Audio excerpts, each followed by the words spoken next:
So I think that it's probably every tessellation folder's dream to sit down and already have your grid and be able to just start folding these patterns made from a single sheet of paper right away. But that's not quite a reality yet. And in fact, even sitting down and having a hexagon ready and available is not usually the case for most people. Now, I've built up a stash of hexagons. I'll actually pull out my stash of large hexagons that's quite substantial, so it's pretty rare for me to have to cut my own hexagon if I want to like directly fold something. But there was a time when I did have to sit down and cut every hexagon before I started to fold even the grid to then fold the pattern. And today I'm going to walk through all of the different methods that I know for getting a hexagon, whether that's folding one by one from a sheet of paper, whether that's a square or a rectangle, other methods that we'll get into using acrylic templates and tips and tricks with that. And finally, these hexagons I didn't have to even cut because I ordered them from a local print shop, and now I have them in packs on my website. So that does make the process a lot easier to just start with your hexagon already and then move forward. And so I'm going to start with the one hexagon at a time methods. So there are two different methods and they have pros and cons. Where I'm going to go ahead and start with the method that's probably most familiar. So this is how to fold a hexagon on a square sheet of paper. We're going to start by folding in half one side to the opposite side and fold all the way through.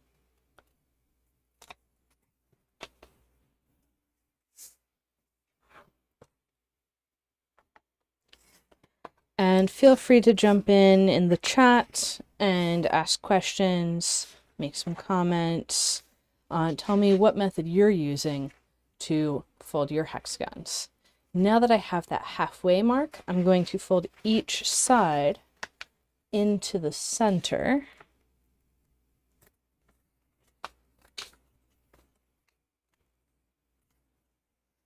Being nice and precise. And again, folding all the way through. We'll see later on that we might want to optimize this step a little. But for now, I'm just going to do the most direct method.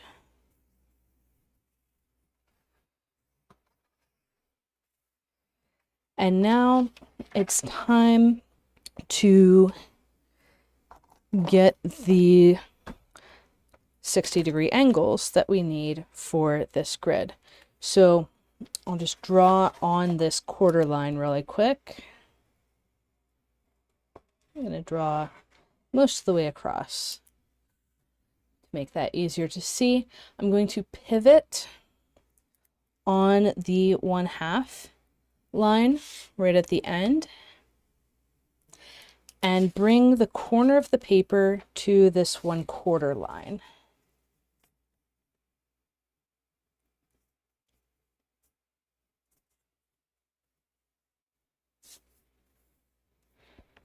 And that's going to give me the angle I need for my hexagon corner. So I'll do this on all 4 corners of the paper. I'll mark this quarter line as well.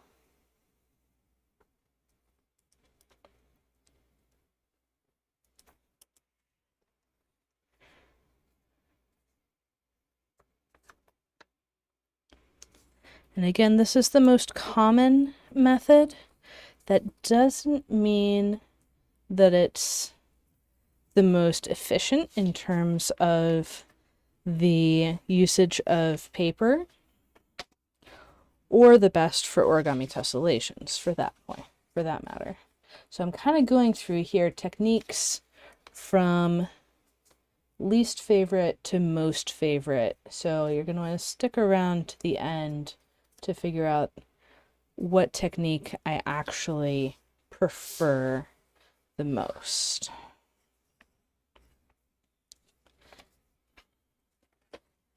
And then another corner.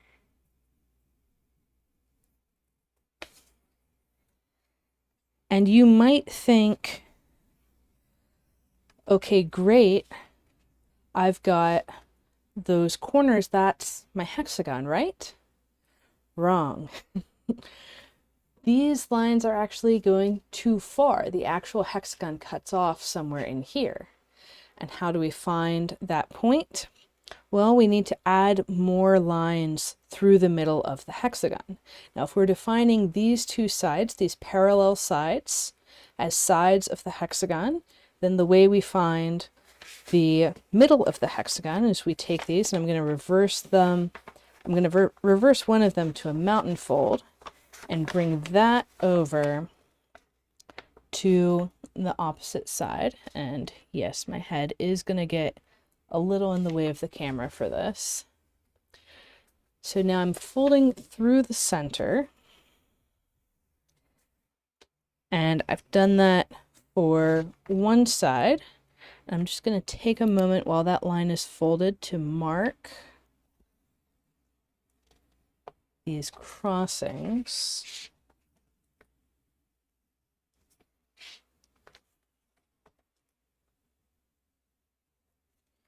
And now I need to do that again for the other diagonal direction.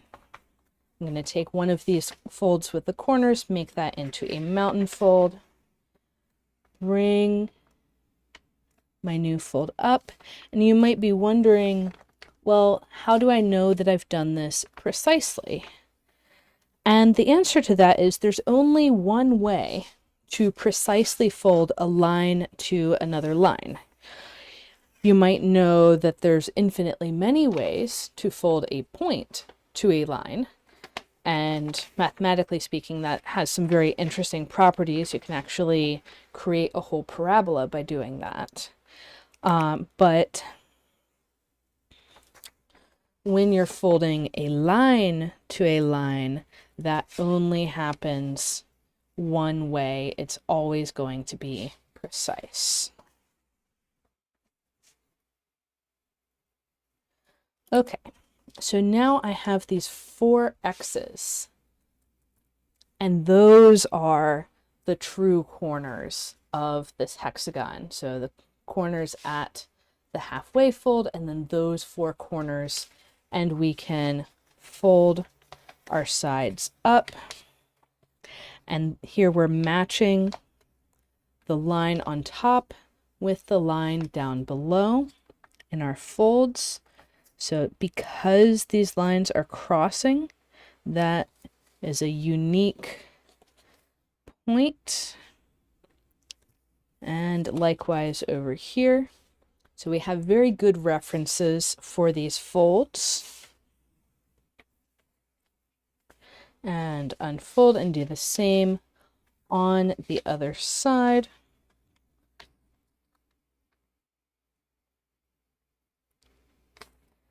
I'm setting up first one and then moving over to the next. And this does create a precise hexagon. But if you're doing origami tessellations, you want to fold a lot of grid. You want to know that all your grid lines are precise, and there's this fold through your hexagon that was 1/4 of the way from, or sorry, half of the way from the middle to the outer edge, but now you're cutting off some amount of that outer edge, and now that fold should not be part of any grid.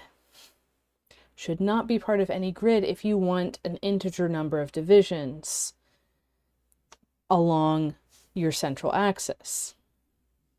So that is the big problem with this method of folding. Not to mention now, when I go to cut out my hexagon, for a lot of people, the impulse is going to be to use scissors to cut.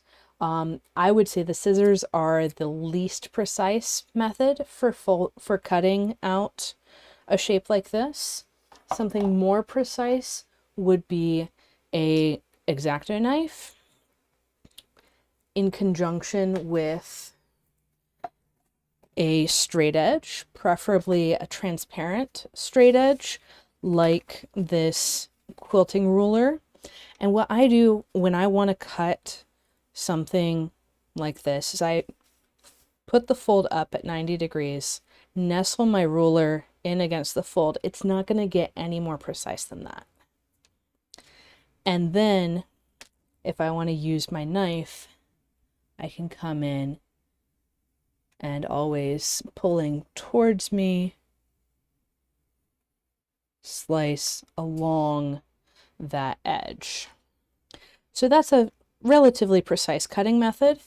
However, you're going to need to set up your ruler for every single edge. You're going to need to set up and cut 6 times to get one hexagon. Not a great method,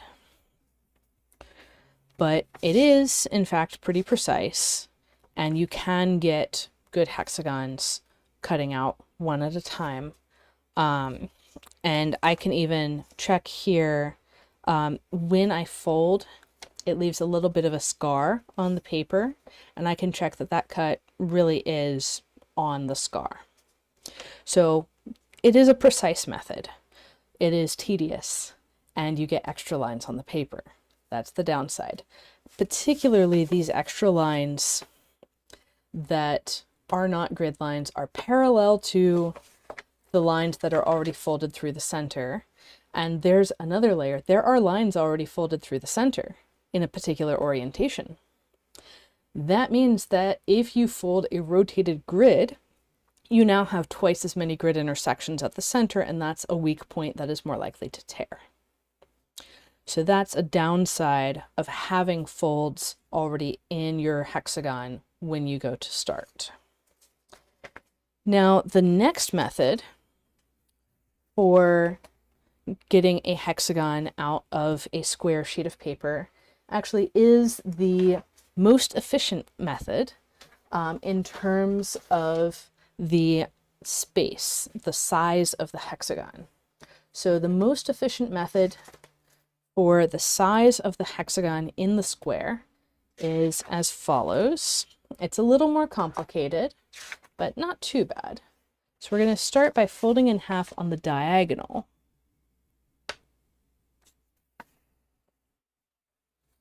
All the way through.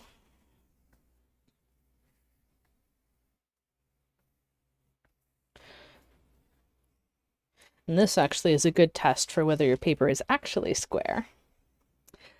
Which, by the way, one of the things I want to mention is when you are working with paper, anytime you're working with paper, the level of precision that you can achieve is limited. And in particular, the fibers in the paper play a role in this, because when paper is made, the fibers, the long fibers, are typically aligned in a particular direction, either in this way or this way. And you don't necessarily know which direction that is for any particular sheet, and you don't really need to worry about that for origami tessellations. However, when the paper is exposed to different levels of humidity, the different directions will expand and contract differently. So even if the paper was cut perfectly square in one location, in one humidity condition, by the time it gets to your desk, you will probably have different humidity conditions and your paper will be slightly warped. So that's true of squares, of hexagons, of whatever kind of thing that you're working with. But the good news is that you do not need to have a perfect hexagon in order to fold origami tessellations. This is a common misunderstanding. You do not need to have a perfect hexagon to fold a perfect grid. Now let that sink in. This means that you cannot, well, you can blame your hexagon a little for being imperfect, but the fact is that we are living in a physical universe. We are not living in a world of mathematical ideals. And so none of our hexagons are ever perfect. None of the hexagons that I have ever folded have ever been perfect. And I just want to let that sink in, that we are never working with perfect hexagons. And so we need to develop the skills to be able to fold the grid anyways. And I actually do have a video on that showing an extreme case where I had used a template and the template was incorrect. But yeah, that's a separate video. I'll make sure to link it in the description after. Might even have a little card in the corner. But yeah, after you do your diagonal, then you can make a pinch. So I'm folding the opposite diagonal direction. I'm going to pinch across that center line. And then I'm going to make pinches halfway horizontally and vertically, just pinches at the edge.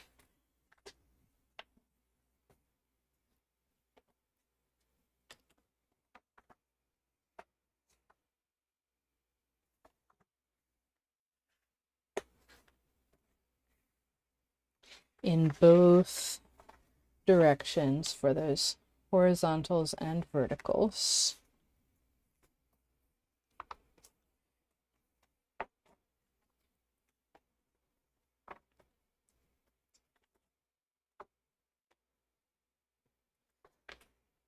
And then on the corners that do not have the diagonal fold, I'm going to find quarter marks, and I'm going to extend these pinches a little further than the half pinches, which I'll go ahead and draw on. So the goal for this method is getting all 6 corners of the hexagon on the edge of the paper. And that's going to maximize the size of the hexagon.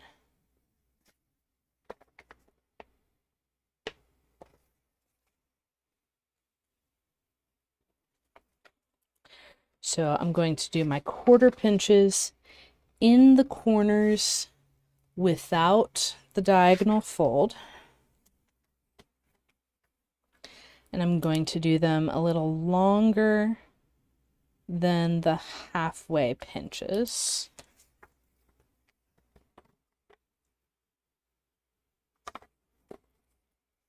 But not so long that they meet.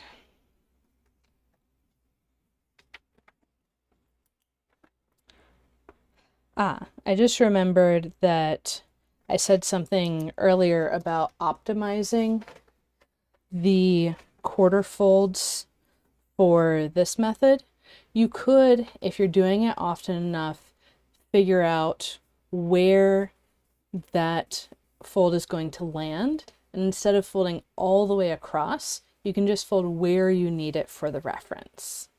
And that would make it look less like a grid line and be a little bit easier to use as you're doing the rest of the tessellation. So I'm going to do these quarter pinches on the opposite corner as well.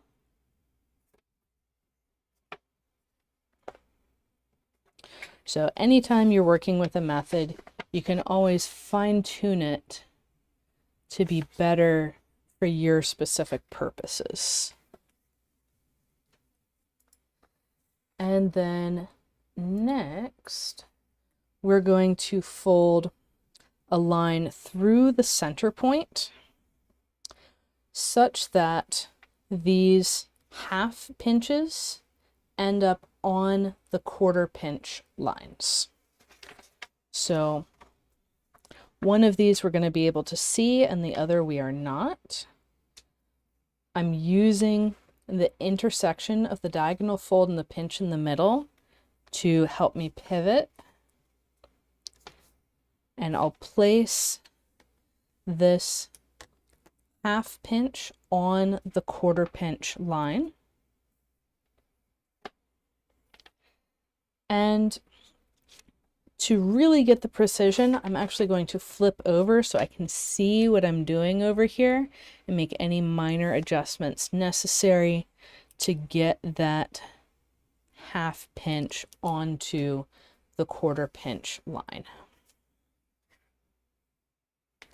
And fold all the way through. And then we're going to do the same thing with these half and quarter pinches, which is made slightly easier by the fact that we have this line that will be lining up with the diagonal. This is the fold that we just did.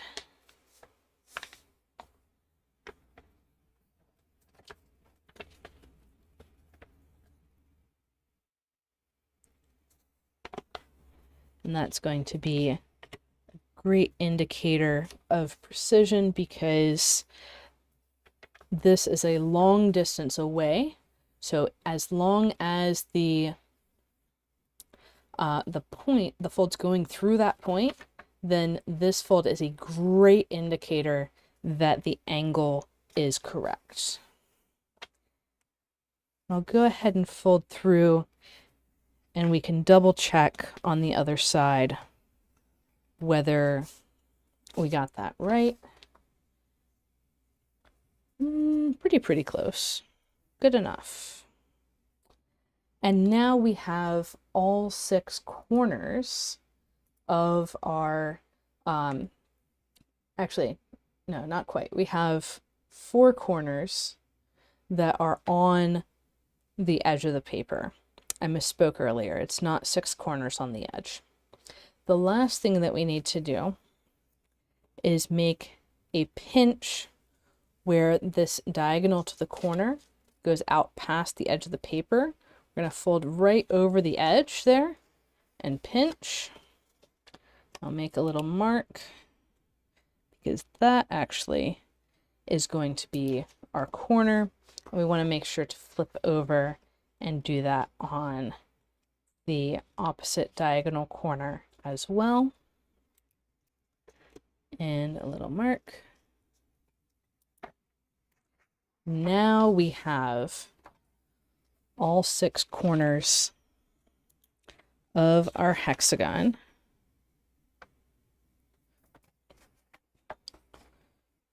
Four of them are out on the edge of the paper. And I must say, I'm really glad that I diagrammed this method a while ago, because I have not used it in years, and I get to follow my own diagrams as I'm doing this process. So now comes the kind of the most tricky moment for the precision, because I need to make folds connecting all 6 of these corners. So folding like this, where you need the ends of the fold to land at certain points, is one of the least precise things that you can do, besides folding so that the fold itself matches another line. That is not exactly a recipe for success. So yes, this method does get you the absolute biggest hexagon possible from a square, but from a precision standpoint, it's a little more challenging. And you have these very skinny sections, these folds where the angle between the fold and the edge of the paper is very small. And that is something that I know a lot from rotated grids, means that your fold tends to curl out at the tip. So again, not the best for precision, but it does make a perfect hexagon. And here in these corners, you can, once you have this fold, you can use this extension to line up with the fold up here. And that can get a little boost on the precision. Likewise, this diagonal lines up with the fold that was just made.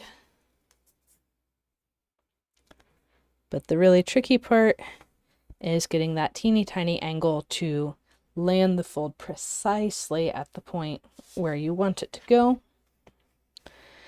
And I was actually using this method for at least a year or two, maybe a little more than that, before I switched over to the acrylic templates. And let me tell you, I am never looking back.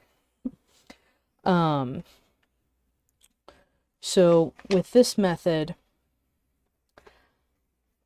I do have some downsides, which is that if I'm not careful, my quarter pinches can run into the hexagon. My half pinches can also run into the hexagon. I still have these lines through the center.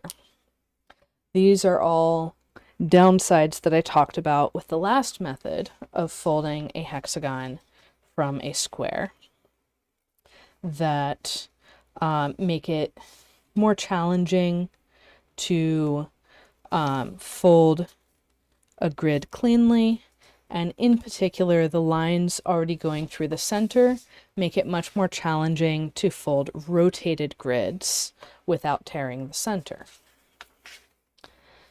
So the main reason that I moved away from this method was using rotated grids for most of my patterns.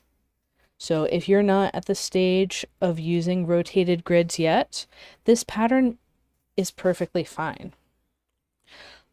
There's kind of the appropriate level of scale for each person. If you don't mind going through this involved process and then cutting each line individually, then there's nothing wrong with doing that. But for me, since I fold at such a high volume and I fold mostly rotated grids, this method was not the one for me. Additionally, I will say, since we have more corners on the edges for this hexagon, for this method, for this most area of hexagon per area of square, that is a cutting challenge. So if you care about your corners being perfect, this might not be the method for you. So there's another consideration for this method. One other thing, I had mentioned earlier that you can use an X-Acto knife instead of scissors. What I would recommend even more than that is a rotary cutter. And so you can take your fold that you want to cut and line up your straight edge, your quilting ruler, whatever you choose to use. I do recommend a transparent quilting ruler because it does make your life easier. And I'm putting quite a bit of pressure on this hand. Usually I don't cut while sitting, but it is possible for just one sheet. And as I'm cutting, I'm always cutting away from myself, I'm applying pressure down with my left hand on the ruler, and I'm applying pressure in and down with my right hand on the blade. And always put your safety back on. These things are hella sharp. But yeah, like I mentioned, these folds, when they get really close in, they're not necessarily straight. And so when you line up based on the fold, you're not necessarily going to go straight to that corner point, and that can be an issue. Although, like I said earlier, no hexagon is perfect.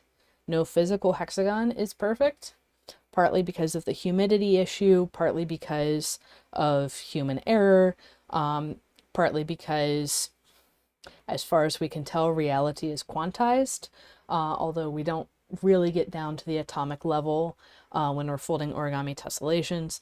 But even if you did have a perfect hexagon, by the time you folded any folds in it, it is no longer perfect.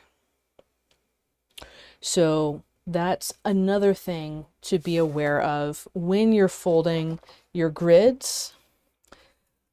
Like, let's take these guys for examples. When you're folding your grids, and I have a template here and a hexagon that I cut using the template. This hexagon is slightly bigger than the template. Then with a grid folded, I line that up. I cut this hexagon with the exact same template, and this is really washing out, but let's zoom in. And I just want to show you how big of a difference.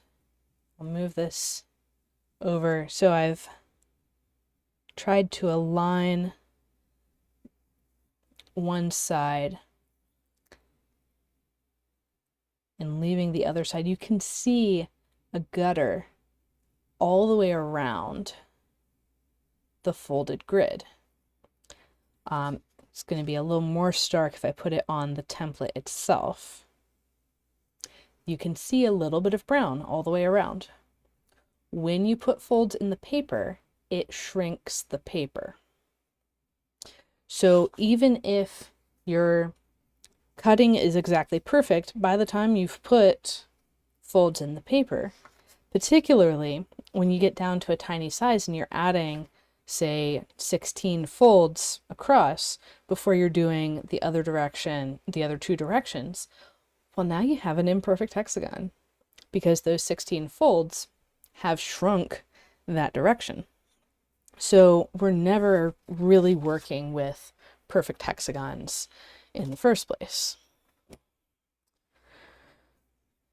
And that said, all of my gridding techniques emphasize do not trust the edge of the hexagon. Do not. Only trust the grid. Do not trust the edge. So this is another reminder of why that is the case. And partly I'm saying that because I can see a little bit of error there at the corner. It's really hard to notice, but it's the kind of thing that I really pay attention to.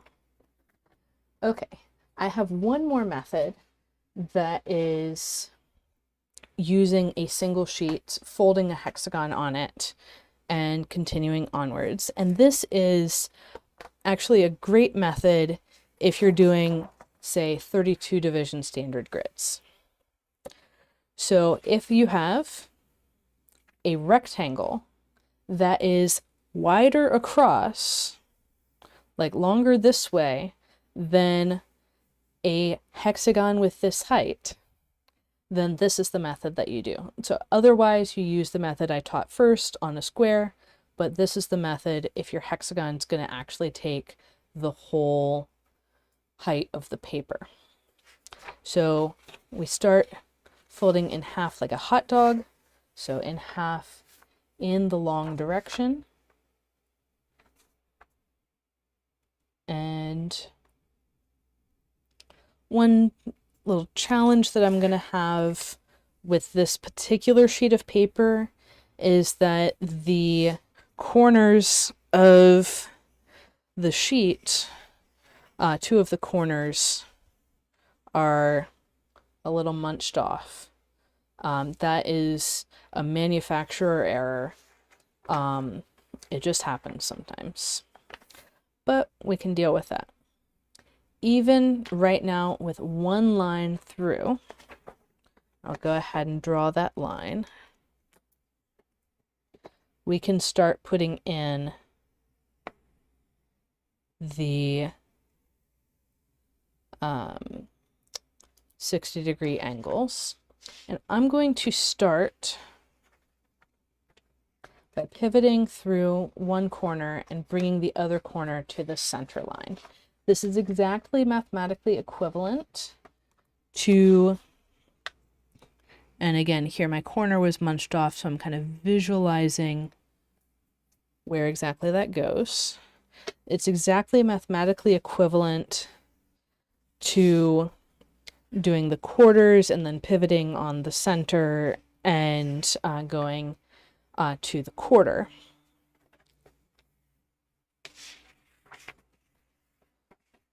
But I can do it with these corners instead. And actually, depending on the length of your rectangle, you might not need any corners that you're cutting twice to be at the edge of the paper. So these corners are going to be at the edge, but you're only cutting once to get there. And so now, actually with this second fold, I used these two folds on top to line up, and I was really using that more than the corner. Again, trust the folds more than the edges. Very important point. And I'll draw these in blue.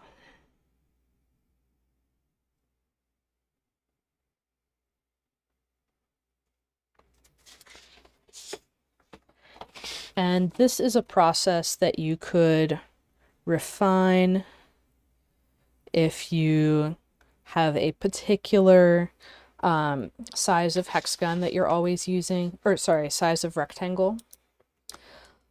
For me, I always use these 19 by 12.5 inch Skytone rectangles because that's what I have on hand. And now I have these 120-degree angles on both sides that I can divide in half. And here I'm not just pivoting at a point, I'm also folding this edge of the paper to the fold line. And there's only one way to fold a line to another line.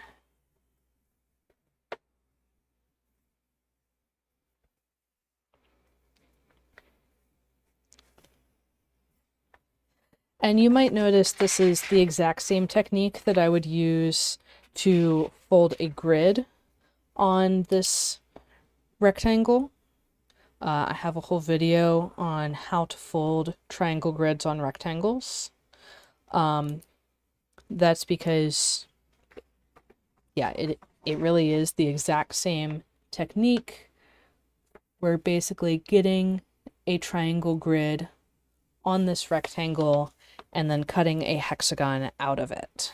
So if you wanted to do your whole gridding on this rectangle and then only cut your hexagon out when you're done, that would be perfectly fine. And so you can adapt this technique to different sizes of rectangle and experiment and see, okay, does this next fold get me past the center line? It does. Excellent. So I don't have to have my hexagon right in the corner. I can use the hexagon that ends here and here. Or you can find out that for your grid, you do actually need to have the hexagon right at the edge of the paper, in which case you do another round of divisions. You divide each of these spaces in half, and suddenly you have a grid intersection at that point there, because that's halfway along this space and this space. But for this particular size of paper, the 19 by 12.5, we get to do things the lazy way. And now I have a great big hexagon outlined on my paper. And again, I can go around and cut out this hexagon, or I could do more gridding while it's a rectangle and then cut out the hexagon at the end and presumably have some other small grids in these areas as well. I could decide that I want the hexagon that's centered here, and then have a little more space for these sides. It's all a matter of what you want to get out of the paper. So that's the quick and easy method for getting a hexagon out of a rectangle. And then what I would recommend to, and I will say this has the same downside of lines through the center that we've been seeing for all three of the methods so far. And that is, as far as I know, going to be true anytime you fold a single hexagon out of another sheet of paper. But if you have some more solid hexagonal object, like a cutting template, and I size my cutting templates to match this size of paper, and you can see I have it slightly smaller than this maximum size hexagon that I can get from this rectangle, because as humans we have error. As humans we have error. And so I cannot place down a template that is precisely the maximal size onto a sheet of paper and expect to place it precisely at the right position and angle to then cut around and get the right hexagon. I'm going to have one edge where I'm cutting a sliver and another edge where I don't have enough paper. If I'm placing a hexagon like this down, that needs to come exactly to the two sides. So that's why I shrunk it a little bit. And for these templates, what I would recommend is cutting it on a cutting mat, like this quilting cutting mat that I have here, with a rotary cutter. And I would really strongly recommend standing up, having this set up at the corner of a table or desk. So have it set up at a corner where you can walk around, where you can leave the hexagon in one place. You do not want to move this once you start cutting. Where you can have that template in one place, always have pressure on it as you're walking around. And then when you need to adjust, you put pressure with the other hand and you move your hand and you walk around. And go around, and you'll need to do some adjusting, some figuring out of precisely what works for you. But for me, I can cut these in a stack of 6 and get very nice hexagons, like all of these were cut using this size of template, and they are perfectly blank in the middle. Now, you are going to have a learning curve using the rotary cutter. Often, if you're walking around that last edge, it's going to be a really awkward angle. And the tendency is to kind of flick out at the corner. But again, once you set up your initial grid lines, you're referencing everything from the center. Every hexagon is always imperfect. Every hexagon is always imperfect. especially once you start folding it. And so I'm able to have these hexagons that are pretty good, that are almost perfect, and have no fold through the center, ready for me to do whatever rotated grid I want, whether that's 1/3, 3/5, 13/17, doesn't matter. I can do them all on these perfectly blank hexagons. And you might be wondering, okay, templates. How can we make those easier to use? One way to make it easier to use is to add grit tape. So this is the same tape that people use to add traction to stairs. And it basically is very gritty, and it means that when you are holding it down,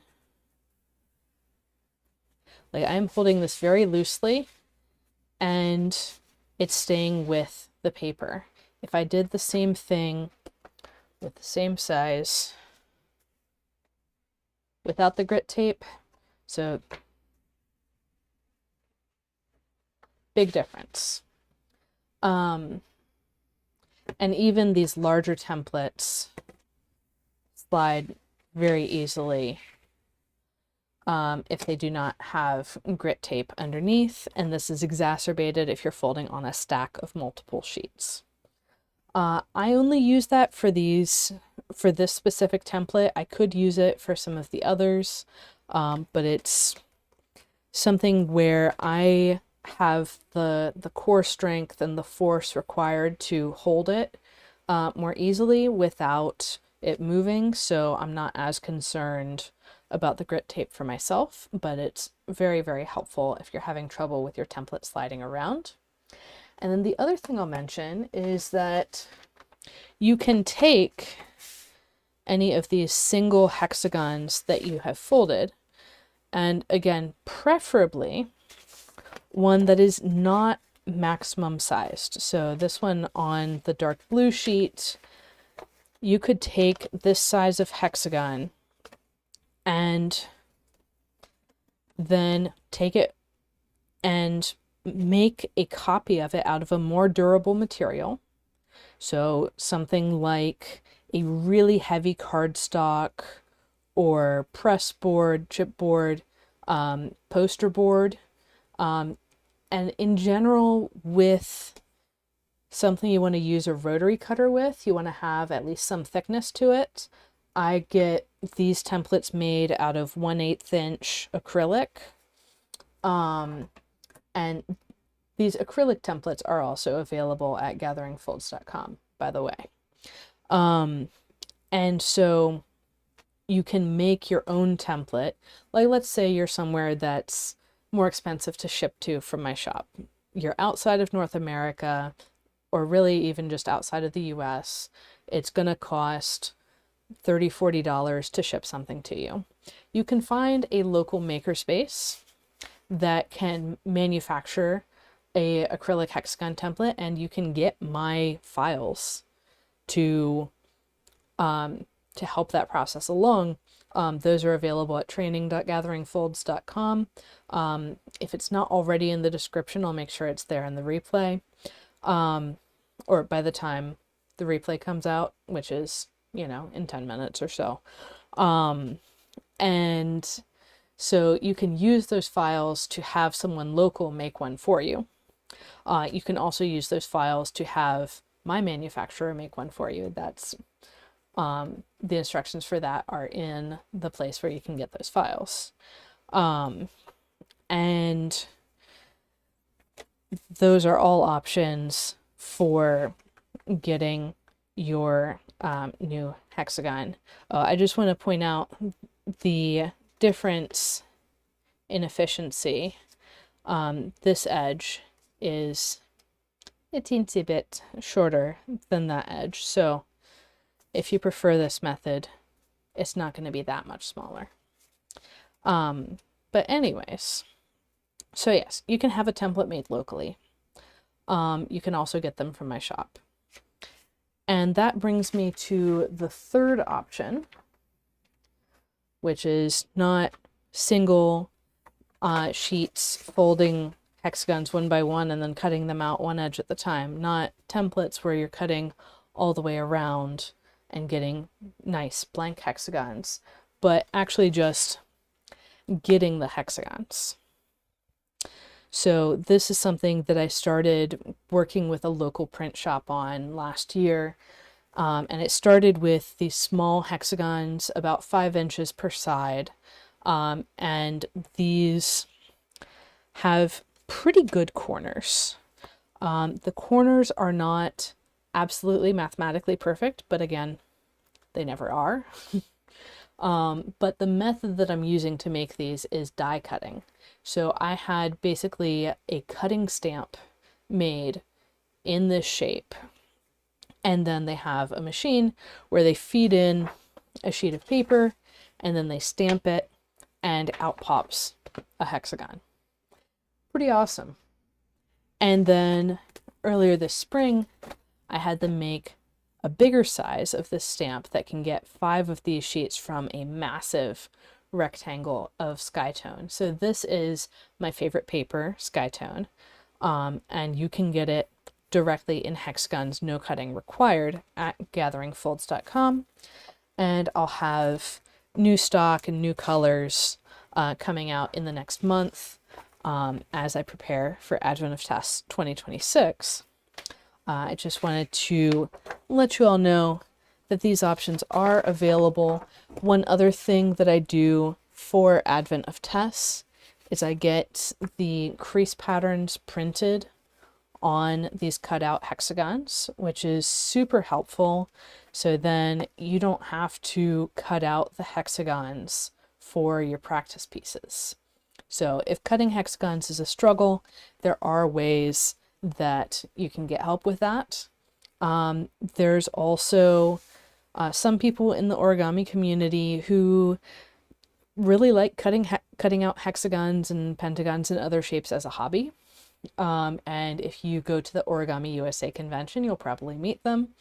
That is yet another way that you can get hexagons cut out, but theirs are probably not in Skytone paper, which is the best paper, hands down, for folding origami tessellations, at least in the style that I like to fold, which is grid-based and fully twist-based, where you fold one twist at a time that then creates the finished pattern. Oh, and by the way, this pattern is the one that I'll be releasing tomorrow in Tessellation Academy. It has a tutorial for this much of the pattern. One of the benefits of having the fully blank hexagons is you can then do a diagonal grid or any other rotated grid at will. This one was folded, I think, on a 48 division diagonal grid. So there's a little plug for Tessellation Academy as well. So happy folding, everyone. And I hope that cleared up any questions you have about how to get your starting hexagon when you want to fold an origami tessellation. Yeah, you maybe started this hobby with the thought that you would be just folding, but since most of my pieces are folded from hexagons, now you also have a hobby of cutting out hexagons. Congratulations! So happy folding, and I'll see you next week for a tutorial. And I believe that tutorial uses a 32 division grid. Do I remember precisely what that tutorial is? Not at the moment. Oh, actually, yes, I do remember. It's for a pattern that's continuing the sequence of almost flagstone patterns based off of the just rhombi flagstone with the 6 rhombus twists arranged in a kind of flower around the central hexagon twist.